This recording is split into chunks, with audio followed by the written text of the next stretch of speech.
اعوذ باللہ السمیع العلیم من الشیطان اللعین الرجیم بسم اللہ الرحمن الرحیم الحمدللہ الذی ہدانا لہذا وما کنا لنہتدی لولا ان ہدانا اللہ الصلاۃ والسلام علی سید الانبیاء والمرسلین وخاتم النبیین وعلی آلہ الطیبین الطاہرین المعصومین المنتجبین المظلومین ولعن اللہ علی اعدائہم ومنکر فضائلہم ومصائبہم وغاصب حقوقہم والقابہم اجمعین وصلوات بر حسین اللہم صلی علی محمد وآل محمد وعجل فرجہم. الحمدللہ الذی جعلنا من المتمسکین بولایت مولا امیر المومنین امام المتقین یعصب الدین قاتل المشرکین والمنافقین علی ابن ابی طالب علیہ الصلوۃ والسلام و ائمہ معصومین علیہم السلام. الحمدللہ الذی جعلنا من المنتظرین مولا بقیت اللہ فی العالمین اجل اللہ تعالی فرجہ الشریف. پروردگار کا لاکھ احسان ہے کہ اس نے ہمیں نعمت عظمیٰ ولایت مطلقہ کلیہ الہیہ مولا امیر کائنات امیر ممکنات امیر المومنین امام المتقین یعصب الدین قاتل المشرکین والمنافقین علی ابن ابی طالب علیہ الصلوۃ والسلام و ائمہ معصومین علیہم السلام سے متمسک رہنے کی ہمت اور توفیق عطا فرمائی.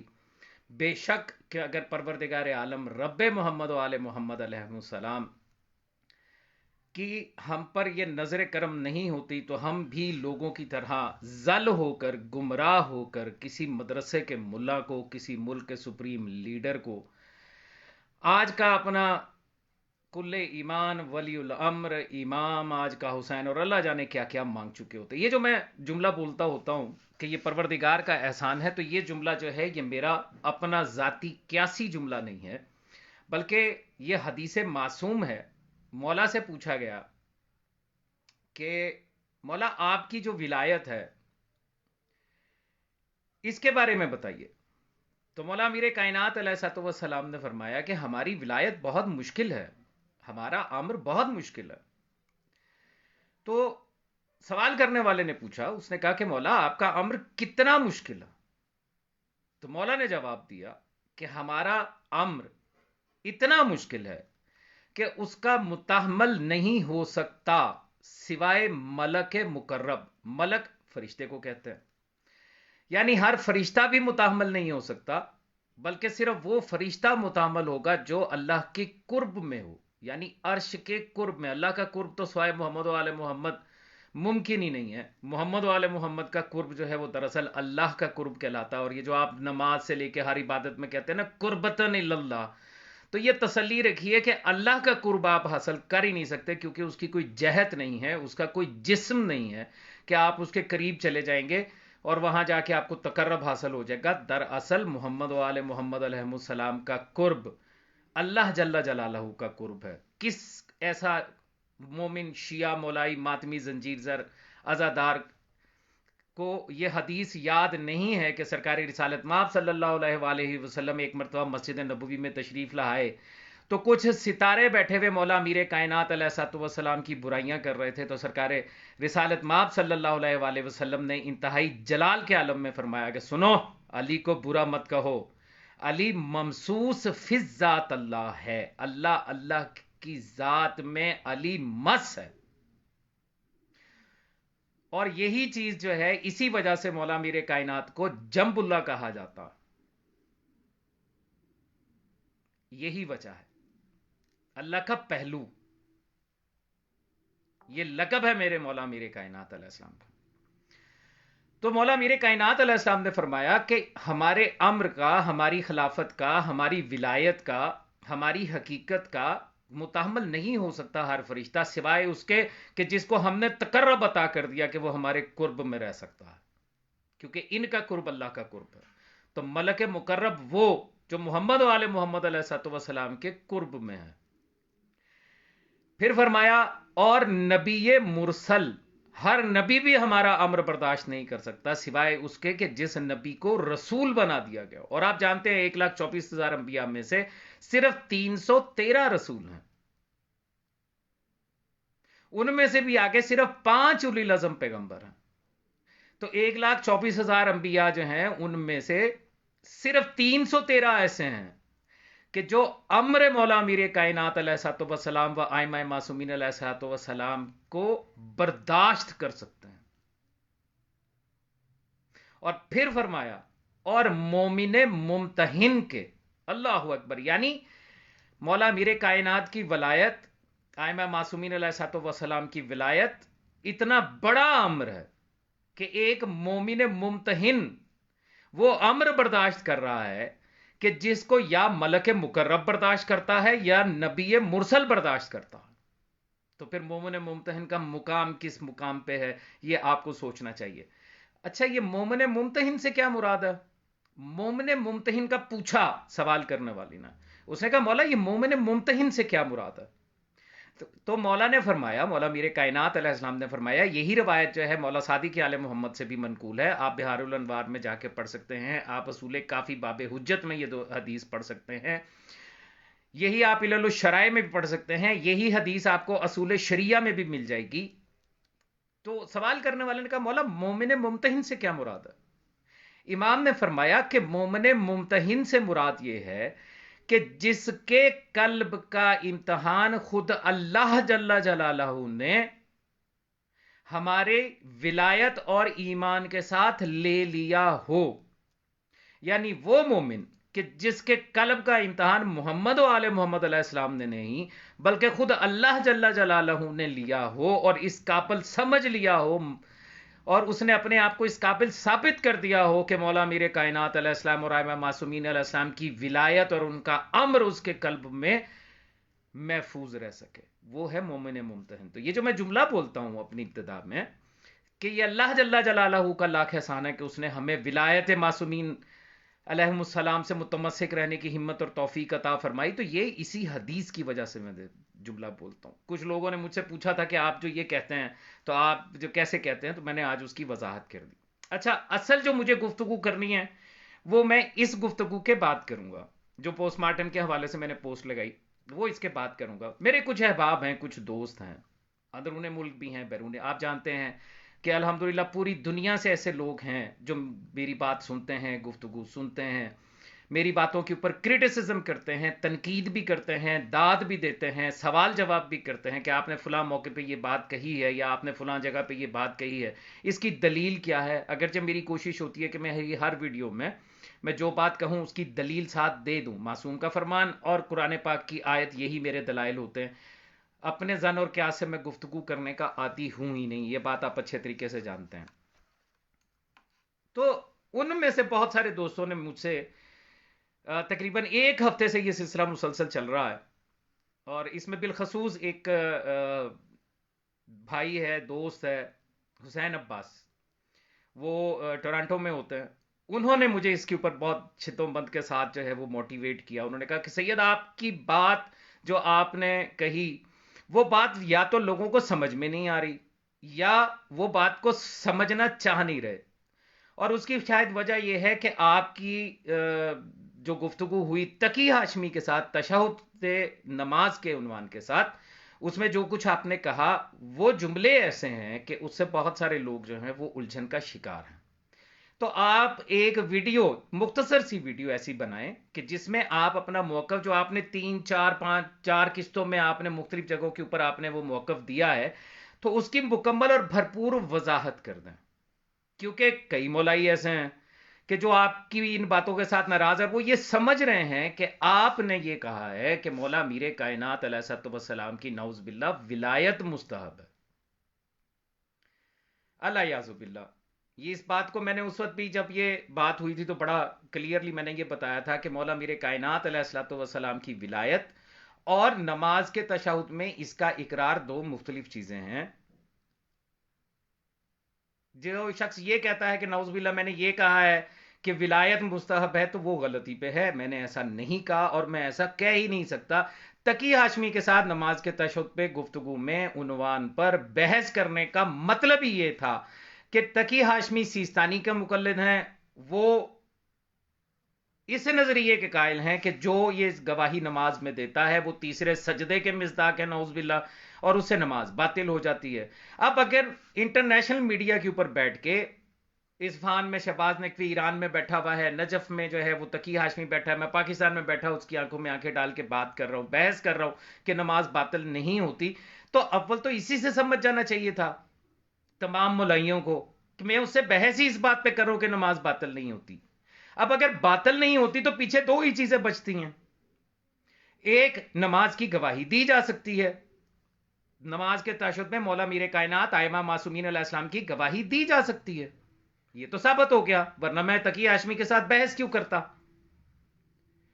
اس کے ابطال کے ساتھ میری اس کی بحث کا مطلب ہی یہی تھا کہ وہ جو یہ کہہ رہا ہے کہ نماز باطل ہوتی ہے وہ غلط ہے، اور میں نے چیلنج کیا، اور پھر جنہوں نے وہ لائیو سیشن سارے دیکھے اس میں انہوں نے دیکھا کہ تقی ہاشمی نے خود اس بات کا اعتراف کیا اپنے میرا خیال ہے شاید چوتھا پروگرام تھا جس کے انٹرو میں سٹارٹ میں انہوں نے یہ کہا کہ حسنین حیدر کاظمی صاحب کا موقف یہ ہے کہ جو شخص یہ کہتا ہے کہ نماز کے تشہد میں یہ گواہی دینے سے نماز باطل ہو جاتی ہے تو اس کا شیعت سے کوئی تعلق نہیں، یہ گواہی تقی ہاشمی دے رہا، کیونکہ یہ بات میں نے ببانگے دوہل کہی، اوپن کہی، پہلے دن بھی کہی، آج بھی کہتا ہوں کہ جو شخص نماز کے تشہد میں شیعہ اسنا اشریہ امامیہ، کیونکہ میری گفتگو جو ہے وہ صرف شیعوں کے ساتھ ہوتی ہے، اغیار کے ساتھ جو ہے وہ مجھے بحث کرنے کا شوق ہی نہیں ہے، ماں سوائے اس کے کہ کوئی بات ایسی ہو جائے کہ مجھے اس کے ساتھ بحث کرنی پڑے۔ تشیع میں شیعان حیدر قرار اسنا اشریہ امامیہ میں اگر کوئی شخص، چاہے وہ ایک عام مقلد ہے، چاہے وہ کوئی بہت بڑا مرجع خلائق بن کے بیٹھا ہوا ہے، آیت اللہ العظمیٰ کہلا رہا ہے، اگر وہ یہ ایمان رکھتا ہے، اگر وہ یہ کہتا ہے کہ نماز کے تشہد میں مولا میر کائنات اور ائمہ معصومین علیہ السلام کی گواہی دینے سے اس کی نماز باطل ہو جاتی ہے تو اس کا تشیع سے کوئی تعلق نہیں ہے، اور یہ میرا بڑا واضح موقف ہے، اور اس کی تائید اور اس کے بارے میں تقی ہاشمی بھی اقراری ہے، اس نے خود کہا ہے کہ یہ کاظمی صاحب کا موقف ہے، اس میں تو کسی کو کوئی ڈاؤٹ نہیں ہے اور ہونا بھی نہیں چاہیے۔ جو شخص یہ سمجھتا ہے کہ اس کی نماز باطل ہو جاتی ہے اس کو مذہب تشیع چھوڑ دینا چاہیے۔ مسلمانوں کے تقریباً 72 مسالک ایسے ہیں جن کا یہی عقیدہ، تو اس کو اس مسلک کو اختیار کر لینا چاہیے۔ بھئی ہاتھ کھول کے شیعہ نماز پڑھتے ہیں تو کیا اہل سنت کے چوتھے امام مالک کے پیروکار ہاتھ کھول کے نماز نہیں پڑھتے؟ وہ بھی تو پڑھتے ہیں، تو مالکی ہو جاؤ، نماز ہاتھ کھول کے پڑھنی ہے نا پڑھ لو۔ رفع یدین ہمارے ہاں ثابت شدہ تھا، آج کے شیعوں کی نماز میں اصولین کے مسلسل وار ہونے کے بعد آج کا شیعہ جو ہے وہ نماز میں رفع یدین کا قائل نہیں رہا، وہ بغیر رفع یدین کے جو ہے وہ نماز کے تمام اراکین جو ہے سر انجام دیتا ہے، تو وہ بھی اہل سنت کے اندر موجود ہے، تو بھائی مالکی ہو جاؤ۔ یہی عقیدہ اہل سنت کے تمام مسالک کے اندر موجود ہے کہ دو گواہیوں کے بعد، شہادتین کے بعد، یعنی لا الہ الا اللہ وحدہ لا شریک لہ واشہد ان محمدن عبدہ ورسولہ، یہی دو گواہیاں ہیں نماز کے تشہد میں، اس کے بعد اگر کوئی تیسری گواہی دو گے تو نماز باطل ہو جائے گی۔ تو مسلمانوں کے 72 فرقوں میں، 72 مسالک میں، مکاتب فکر میں یہی عقیدہ ہے، تو تم بھی انہی میں شامل ہو جاؤ۔ اگرچہ میں ہمیشہ سے یہ کہتا آیا ہوں کہ یہ اصولی فرقہ جو ہے یہ دراصل اہل سنت کی ہی شاخ ہے، بس فرق یہ ہے کہ یہ اپنے آپ کو شیعہ کہلاتے ہیں اور لباس شیعوں والا پہنتے ہیں۔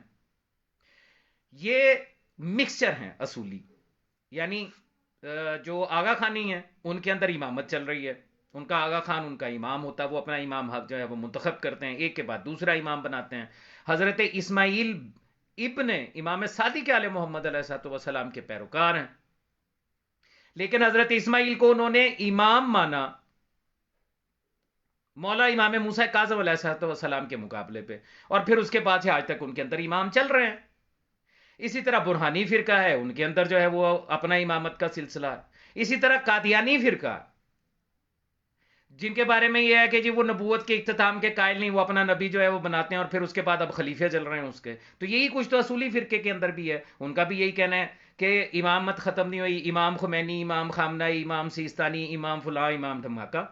اہل سنت کے اندر بہت سارے امام موجود ہیں، تو آج ان اصولیوں کے اندر بھی امام موجود ہیں، یہ بھی اپنی فقہ کے جو رہبر ہیں، جس کی فقہ کے اوپر عمل کرتے ہیں، جس کی تقلید کرتے ہیں، اس کو امام مانتے ہیں۔ سیستانی کو امام لکھتے ہیں، بشیر نجفی والے بشیر نجفی کو اپنا امام مانتے ہیں، امام الفقہ مانتے ہیں، تو اس کی فقہ پہ عمل کرتے ہیں۔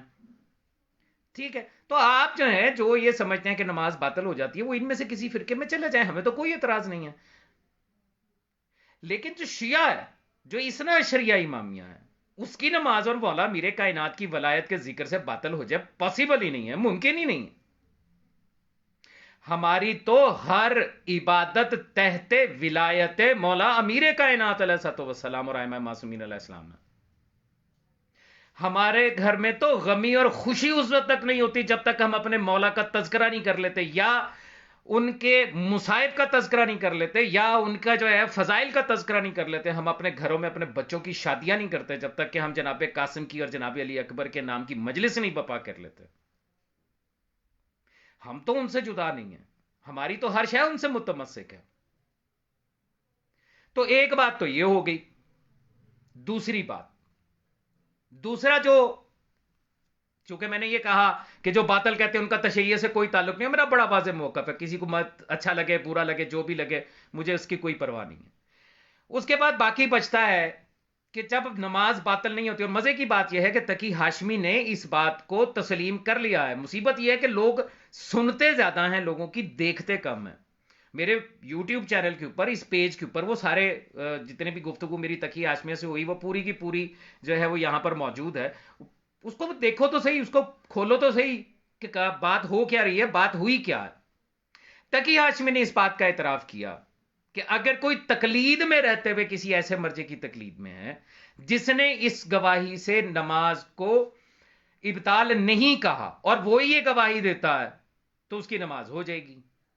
اور وہاں پہ میرا سوال تھا کہ مجتہد کے کہنے پہ اگر گواہی دیتا ہے تو نماز باطل نہیں ہوتی، لیکن اگر وہ بغیر مجتہد کے فتوے پہ کہ اپنے ایمان کے درجے پہ، اپنی معرفت کے حوالے سے، مولا کی عطا کردہ توفیق کے حوالے سے اگر وہ یہ گواہی دیتا تو پھر نماز کیسے باطل ہوتی؟ اور اس کا جواب آپ جانتے ہیں، اس کے پاس کوئی نہیں تھا، تقی ہاشمی کے پاس آج بھی نہیں ہے۔ جو باقی بچے جو یہ گواہی دیتے ہیں یا نہیں دیتے، ان کی دو قسمیں بچیں۔ ایک وہ ہے جو اس گواہی کو مستحب سمجھتے ہیں، ایک وہ ہے جو اس گواہی کو واجب سمجھتے ہیں۔ اور یہ بات بھی میں نے ان سیشنز کے اندر بڑے واضح لفظوں میں کہی اور بار بار کہی کہ میری ذات کی حد تک، میری تحقیق کے مطابق جو مجھ پر حجت ہے، کیوں؟ میں مقلد نہیں ہوں، میں محقق ہوں، میں کوشش کرتا ہوں تحقیق کرنے کی، تو میری ذات کی حد تک، میری تحقیق کے مطابق مجھ پر نماز کے تشہد میں یہ گواہی دینا اوجب الواجبات ہے۔ اور صرف نماز ہی کیا، ہر جگہ پہ، ہر مقام پر، ہر عبادت میں مولا میرے کائنات کی گواہی، معصومین کی ولایت کی گواہی کے بغیر کچھ نہیں کرتا، کوئی عبادت نہیں کرتا۔ یہاں تک کہ میں تسبیح بھی کروں جو روز شام کو الحمدللہ میری ہوتی ہے بعد از تلاوت، بغیر ولایت کے نہیں ہے۔ اب اگر کوئی پوچھے کہ جی آپ کیسے کرتے ہیں، تو میری نیت میں ہے، کسی وقت کوئی موقع بنا تو وہ بھی بتاؤں گا کہ کیسے ہے۔ خیر، ایک گروہ ہے جو اسے واجب سمجھتا ہے، باطل تو ختم ہو گیا، باطل کی تو بات رہی نہیں، اب رہ گئے دو گروہ۔ ایک وہ جو واجب سمجھتا ہے، بلکہ اوجب الواجبات سمجھتا ہے، جیسے کہ میں، میری ذات، میری تو ہر نماز میں ہے، میری تو ہر عبادت میں ہے یہ گواہی۔ دوسرا گروہ ہے جو یہ سمجھتا ہے کہ یہ مستحب ہے۔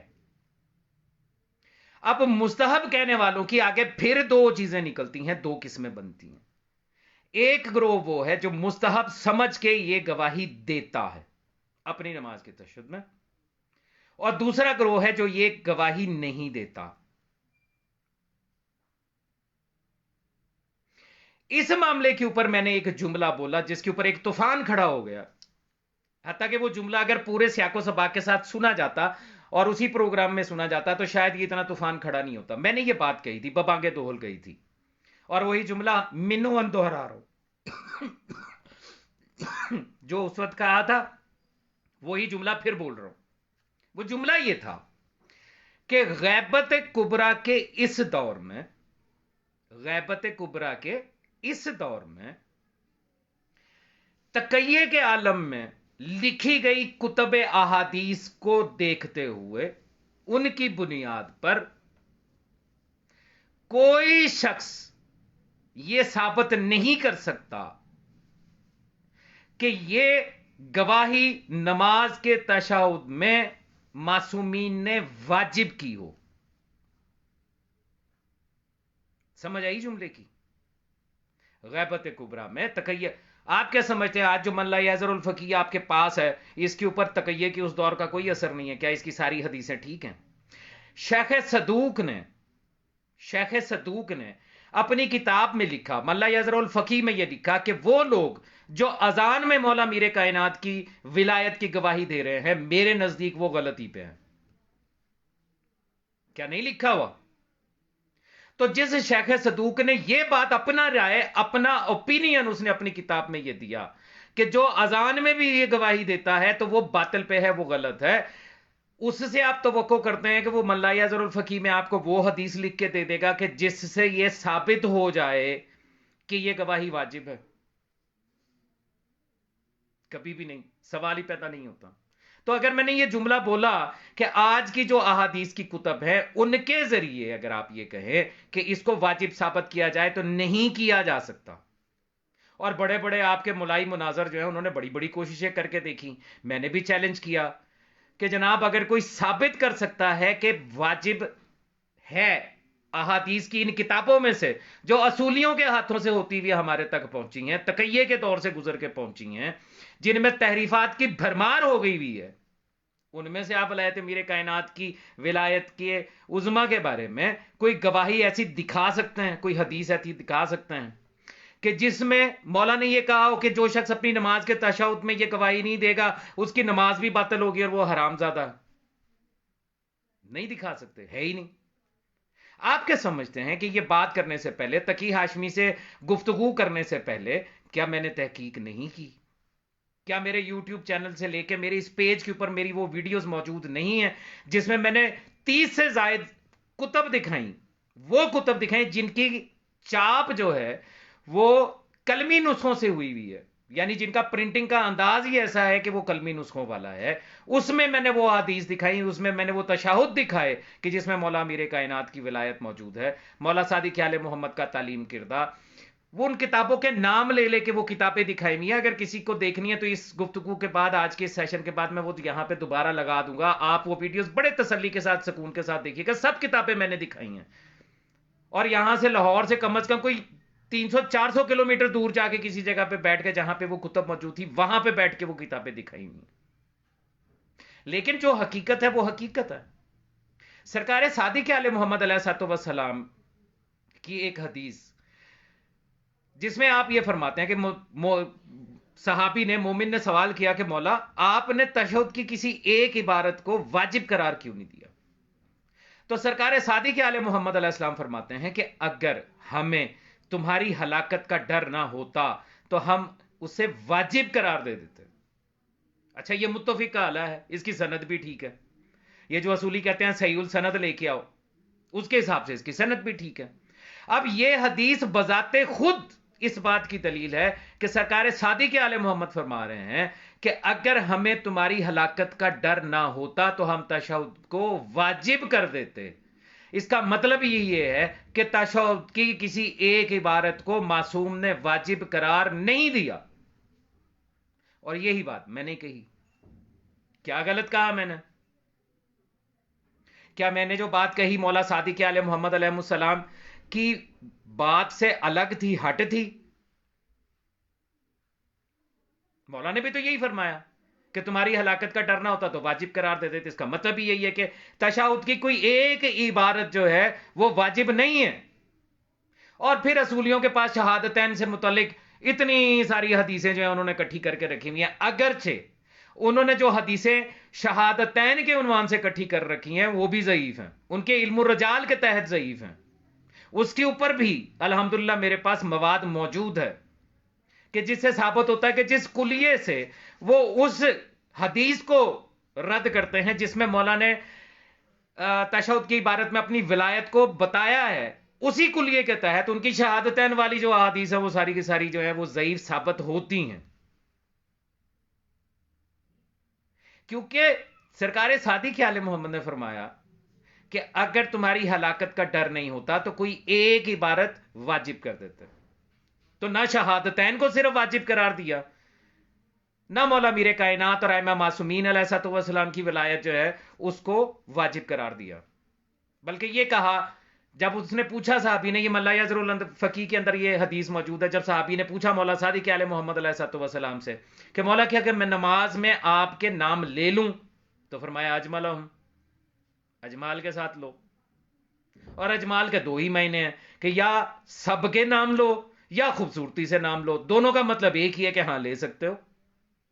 اور پھر صادق آل محمد علیہ السلام کا یہ فرمانا، من قال احدکم لا الہ الا اللہ محمد الرسول اللہ فلیقل علی امیر المومنین ولی اللہ، کہ تم میں سے جو بھی جب بھی جہاں بھی یہ کہے لا الہ الا اللہ ہو محمد الرسول اللہ، تو اس پر واجب ہے کہ فلیقل، فوراً یہ کہے علی امیر المومنین ولی اللہ، علی اللہ کے ولی بھی ہیں اور امیر المومنین بھی ہیں. اب یہ حکم عینی ہے ہر مقام کے لیے، ہر جگہ کے لیے.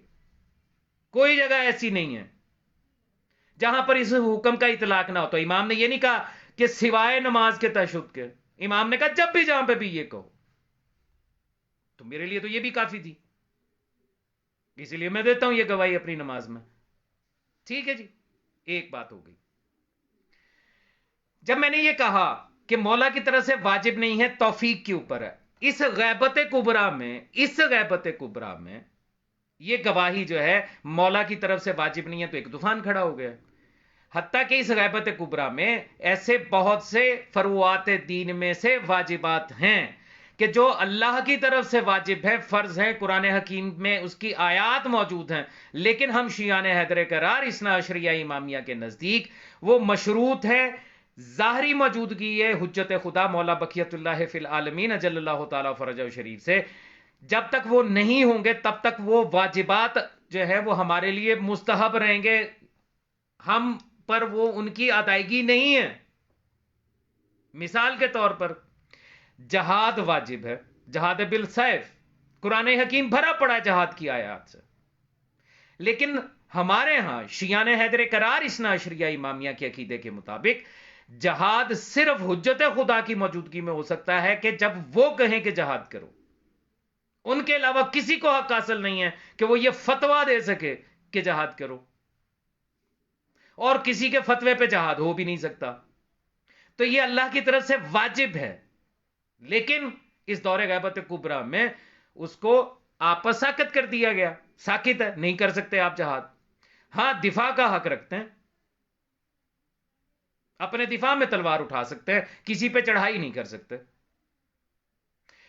اسی طرح نماز جمعہ و عیدین یہ مشروط ہیں مذہب تشیع شیعان حیدر کرار اثنا عشریہ امامیہ میں. ان کے مکتبہ فکر میں احادیث میں چاہے اصول شریعہ ہو، چاہے وہ ملا یزر الفقی ہو، چاہے اصول کافی ہو، ہر جگہ پہ یہ لکھا ہوا ہے کہ امام عادل یہ حق رکھتا ہے کہ ان نمازوں کی امامت وہ کر سکے، کیونکہ ان میں خطبہ ہے اور خطبہ دینا ان کا حق ہے.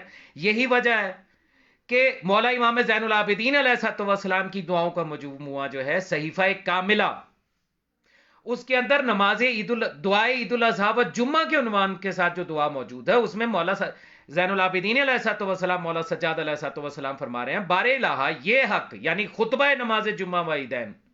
اچھا کمال کی بات ہے، مفتی جعفر کا ترجمہ اٹھا کے دیکھیے گا، آپ کے گھروں میں یقیناً صحیفہ کاملہ ہوگی، اور اگر کسی کے پاس پرانی پڑی ہوئی ہے تو زیادہ بہتر. اب تو بڑے بڑے ترجمے کر کے بڑا کچھ تبدیل کر دیا گیا ہے، دعاؤں کے نام بھی تبدیل کر کے نمبر شمار لگا دیے گئے ہیں. بہرحال مفتی جعفر کے ترجمہ جو ہے اس کو اٹھا کے دیکھیے گا، عنوان ہے نماز عید الاضحیٰ اور جمعہ، اور جب نیچے ترجمہ کر رہا ہے مفتی جعفر تو وہاں پہ امام کہہ رہے ہیں بار الہ یہ مقام، تو اس نے بریکٹ میں صرف لکھا نماز جمعہ یا خطبہ جمعہ یا امامت جمعہ،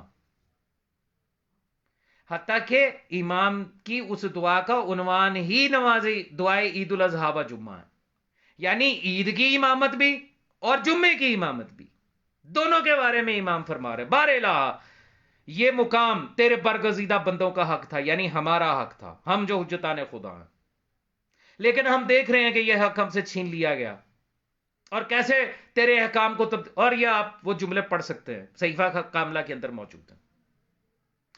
تو ہمارے اس دور غیبت کبریٰ میں نماز جمعہ نہیں ہے، ہمارے ہاں نماز ظہر واجب ہے اس دور غیبت کبریٰ میں، کیونکہ جس دور میں معصوم خود موجود ہوں اس میں نماز ظہر واجب نہیں رہتی، بلکہ نماز جمعہ واجب ہو جاتی ہے، نماز جمعہ کے بعد نماز ظہر نہیں پڑھی جاتی۔ یہ متبادل ہے نماز ظہر کا نماز جمعہ۔ اور آج آپ جو جمعہ پڑھ رہے ہیں وہ کس نیت سے پڑھ رہے ہیں؟ واجب تخیری، یعنی اختیاری واجب، چاہو تو پڑھ لو چاہو تو نہ پڑھو۔ یعنی ملاؤں نے کیسا لوگوں کو بے وقوف بنایا، واجب تخیری کی نیت سے پڑھ لیں جی، پڑھا جا سکتا بھیا، واجب ہوتا یا مستحب ہوتا، یہ واجب تخیری کہاں سے آ گیا؟ اختیار کس نے دیا تمہیں کہ تم اسے واجب کر کے پڑھو؟ لیکن چونکہ معصوم کا حق کھانا ہے تو کھانا ہے۔ تو نماز جمعہ اس دور غیبت کبریٰ میں واجب نہیں ہے، نماز ظہر واجب ہے، آپ کو واجب کی نیت سے نماز ظہر پڑھنی پڑے گی۔ اسی طرح دیگر فروعات ایسے ہیں کہ جس دور غیبت کبریٰ میں آپ پر واجب نہیں کی گئی، سہولت دے دی گئی آپ کو، کیونکہ اللہ جل جلالہ اور اس کے ہادیان برحق جانتے تھے کہ اس دور غیبت کبریٰ میں مولا امام زمانہ علیہ الصلوۃ والسلام سے پہلے کے دور سے لے کے اور ان کے دور کے بعد جو شدید ترین تقیہ کا دور ہے، اس کے اندر نماز کے تشہد میں اگر اس گواہی کو واجب قرار دے دیتے تو وہ لوگ جو ان شیعوں کو صرف اس لیے قتل کرتے تھے کہ ان کے بچوں کے نام علی، حسن اور حسین ہیں اور مخدومہ کائنات صلوات اللہ علیہ کے اسم معلّہ پر ہیں، ان کو قتل کر دیتے تھے۔ اس دور میں نمازیں کیسے ہوتی؟ تو میں نے اگر یہ بات کہی تو کیا غلط کہا؟ کیا تاریخ جو ہے وہ اس بات کو ثابت نہیں کرتی؟ جو باتیں میں کر رہا ہوں کیا تاریخ کے اندر موجود نہیں ہے؟ کیا حدیث اس کے اوپر موجود نہیں ہے؟ اچھا، پھر سوال ہوا کہ جو باطل بھی نہیں کہتے اور نہیں پڑھتے ان کے بارے میں کیا کہیں گے پھر آپ؟ یہ بات میں نے تقی ہاشمی کے ساتھ، شہباز نقوی کے ساتھ لائیو سیشن میں جب یہی بات مجھ سے پوچھی گئی کہ جو شخص جو ہے وہ اس کو باطل بھی نہیں کہتا اور نماز میں کی تشہد میں اس کو پڑھتا بھی نہیں، اسے کیا کہیں گے؟ تو میں نے کہا تھا وہ منافق ہے، وہی تو منافق ہے۔ مولا امیر کائنات علیہ الصلوۃ والسلام کی ولایت کی گواہی جو ہے ایک گروہ ہے جو نہیں دیتا کیونکہ باطل سمجھتا، اس کا شیعت سے کوئی تعلق نہیں۔ ایک وہ ہے جو واجب سمجھتا ہے بلکہ اوجب الواجبات سمجھتا ہے۔ تیسرا گروہ ہے جو اسے مستحب سمجھتا ہے، یہ بھی مانتا ہے کہ نماز باطل نہیں ہوتی، تو وہ کیا ہوگا؟ وہ منافق ہی تو ہوگا بھئی، جب تجھے پتا ہے کہ نماز باطل نہیں ہوتی تو کیوں نہیں دے رہا؟ لیکن میں اس کو یا آپ میں سے کوئی اس کو یہ نہیں کہہ سکتا کہ جو بندہ جو ہے وہ باطل بھی نہیں سمجھتا اور گواہی بھی نہیں دے رہا اپنی نماز میں، وہ شیعت سے خارج ہے، وہ حرام زادہ ہے۔ کیسے کہیں گے آپ؟ جبکہ معصومین کی احادیث موجود ہیں جو میں نے چند ایک آپ کے سامنے بیان بھی کر دی۔ یہ تو توفیق من جانب اللہ ہے۔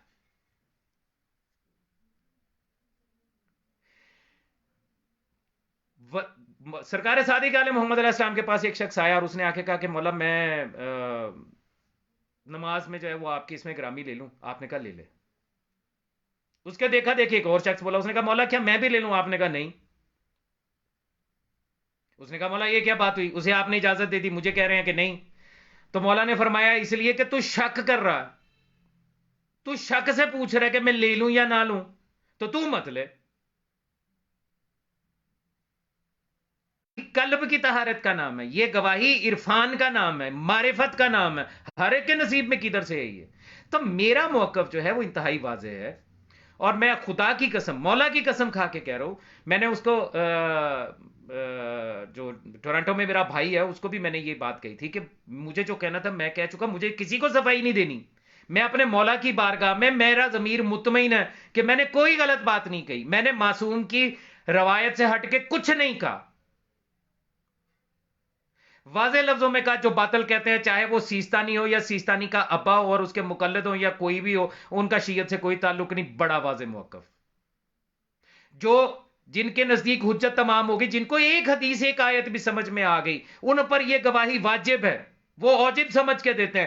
ہاں اگر وہ واجب سمجھ گیا اور پھر وہ اپنی نماز میں یہ گواہی نہیں دیتا، اس کی نماز نہیں ہوگی، کیونکہ واجب سمجھ کے اور پھر نماز میں گواہی نہ دینا بتاتا ہے کہ اس نے شک کیا. حجت تمام ہونے کے بعد اس کے قلب نے گواہی دے دی. اس حدیث سے بھی پتہ چلتا ہے گواہی واجب ہے, اس حدیث سے بھی پتہ چلتا ہے گواہی واجب ہے, یہ دلیل بھی ہے, قرآن کی آیت بھی ہے, یہ بھی ہے, ساری تسلی ہوگی. پھر وہ گواہی نہیں دیتا تو اس کی نماز نہیں ہوگی, اس کی نہیں ہوگی. لیکن جو اسے مستحب سمجھ رہا ہے اور پھر گواہی نہیں دیتا, تو میرے پاس کیا اختیار ہے کہ میں یہ کہوں کہ اس کی نماز نہیں ہوتی یا وہ حرامزادہ؟ میرے پاس کوئی اختیار نہیں ہے, آپ کے پاس ہے, آپ کہتے رہیں. آپ کو اگر مولا نے کوئی پاور آف اٹارنی دی ہے کہ آپ ایسا فتویٰ دے سکتے ہیں تو دے لیں, میں تو نہیں دے سکتا. میں نے جب چیلنج کیا تھا مناظرین صاحبان کو, اپنے مذہب کے مولائیوں کو, تو میں نے ان سے یہ بات کہی تھی کہ مجھے ایک حدیث دکھا دو, ایک جو میں اصولیوں کو چیلنج کرتا ہوں, جو میں نے تقی ہاشمی کو, شہباز نقوی کو چیلنج کیا, جو میں نے اصغر نقوی کو چیلنج کر کے یہ کہا تھا, جس کی ویڈیوز موجود ہیں یہاں پر یوٹیوب کے اوپر. اس نے ایک ایک حدیث کے اوپر بحث کی ہے جو مولائیوں کی طرف سے پیش کی جاتی ہے نماز کے تشہد کے عنوان کے ساتھ, ولایت کے عنوان کے ساتھ. اس نے ایک ایک پہ بحث کر کے دکھایا ہے, ثابت کیا ہوا ہے کہ یہ سب ضعیف ہیں. میں نے ان کے ساتھ بڑے کلیئر لفظوں میں گفتگو کی ہوئی ہے نا. میں نے ان کے سامنے ان کی آنکھوں میں آنکھیں ڈال کے بیٹھ کے یہ بات کہی تھی کہ مجھے باطل ثابت کر کے دکھاؤ, کہاں سے دکھاؤ. اگر میں مولائیوں سے کہتا ہوں کہ تم یہ کہتے ہو کہ نماز باطل ہو جائے گی اگر آپ گواہی نہیں دیں گے, تو اور آپ خدا نہ خواستہ نعوذ باللہ وہ شخص حرامزادہ ہے, تو دو حدیث دو, معصوم کا فرمان دو. ہماری تو ڈیمانڈ یہی رہتی ہے نا, معصوم کا فرمان دو. اسی طرح میں نے اصولیوں سے کہا کہ مجھے وہ ایک حدیث دکھاؤ جس میں معصوم نے کہا ہو کہ اگر تم نے یہ گواہی یا ان دو گواہیوں کے علاوہ کوئی اور تذکرہ تشہد میں کیا تو تمہاری نماز باطل ہو جائے گی, دکھاؤ. نہ ان کے پاس ہے, نہ ان کے پاس ہے.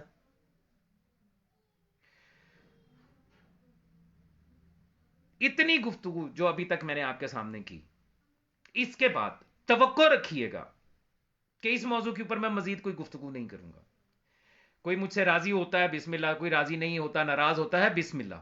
مجھے آپ میں سے کسی کو اپنا حساب نہیں دینا, مجھے میرے مولا کو حساب دینا. مولا فرماتے ہیں جس شخص نے دین میں کوئی ایک بات بھی اپنی رائے سے کہہ دی اور کوئی اس کے پیچھے چل پڑا, اس نے اس کی بات مان لی, تو وہ شخص جس نے اپنی رائے سے کوئی بات کہی وہ نئے مذہب کا بانی بنا اور لوگ اس کے جو ہیں وہ پیروکار ہوئے.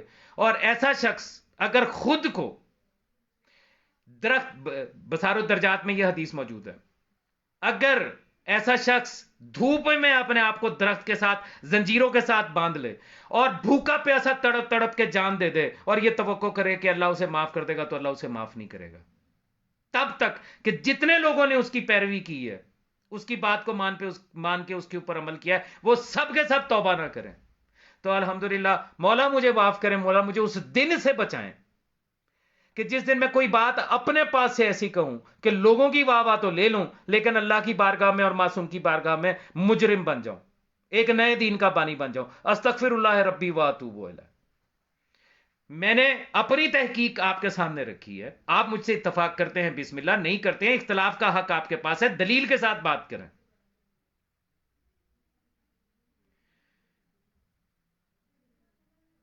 جو باطل کہتے ہیں ان کا شیعت سے کوئی تعلق نہیں, وہ اہل سنت کے کسی بھی مکتبہ فکر سے ہو سکتے ہیں. اہل سنت کے مکتبہ فکر کے علاوہ اصولی بذات خود ایک مکتبہ فکر ہے جو نہ شیعہ ہے نہ سنی ہے, ملغوبہ ہے, آدھا سنیوں کے اعتقادات میں سے لیا ہوا, آدھا شیعوں میں سے لیا ہوا ہے, اور شیعوں کے اعتقادات جو ہیں وہ لباس پہنا ہوا ہے, حقیقت میں نہیں ہے, اور آپ جانتے ہیں اس بارے میں بہت کچھ میں بیان کر چکا. دوسرا گروہ جو جانتا ہے کہ اس سے نماز باطل نہیں ہوتی اور پھر نہیں پڑھتا, وہ منافق ہے. اور تیسرا گروہ الحمدللہ جس گروہ سے میرا تعلق ہے, میرے عقیدے کے مطابق, میرے ایمان کے مطابق, میرے پاس وہ تمام دلائل موجود ہیں کہ جس کے تحت مجھ پر یہ حجت تمام ہے کہ اس گواہی کے بغیر نماز نہیں ہوتی. یہ اوجب الواجبات ہے. میرا تعلق اس گروہ کے ساتھ ہے. میری بات آپ کی سمجھ میں آ رہی ہے, ویل اینڈ گڈ. نہیں سمجھ میں آ رہی, آپ جو مرضی کہتے رہیں, آپ کو حق حاصل ہے. نہ آپ کی قبر میں نے جا کے حساب دینا ہے, نہ میری قبر میں آپ نے آ کے حساب دینا ہے. مولا امام زمانہ سرکار بقیت اللہ فی العالمین اجل اللہ تعالیٰ فرج شریف تشریف لے آئیں گے, حق کا حق باطل کا باطل سامنے آ جائے گا. لیکن میرا موقف اپنی جگہ پر قائم ہے. حسنین حیدر کاظمی نے کبھی یہ نہیں کہا کہ جو شخص جانتا ہے کہ یہ گواہی جو ہے نماز کے تشہد میں دی جا سکتی ہے